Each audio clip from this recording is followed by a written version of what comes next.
പുരുഷോത്തമം മൃത്യുഞ്ജയപുത്രം അധ്യയനം ചേർഗമർധ്യേന ജന്മന മുക്തി സിദ്ധിക്കും അതിനുള്ള സംശയം. മൈത്രേകരന്ധനധാന്യവൃദ്ധിപ്രഭം ശത്രുവിനാശനം ആരോഗ്യവർദ്ധനം ദീർഘായുരർദ്ധകൃതം പവിത്രം വരം സൗഖ്യപ്രദം സകലാഭീഷ്ടസാധകം ഭക്ത്യാ പഠിക്കലും ചൊൽകലും തൽക്ഷണേ മുക്തനായിട മഹാപാതകങ്ങളാൽ അർത്ഥാഭിലാഷി ലഭിക്കും മഹാധനം.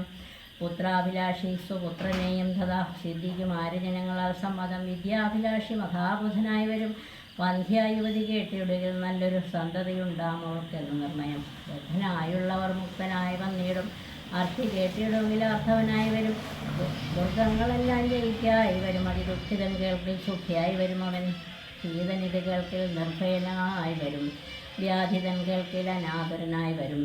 ഭൂതദൈവാത്മാർത്ഥമായുടനുണ്ടാകും ആദികളെല്ലാം അകന്നുപോകും നിർണയം.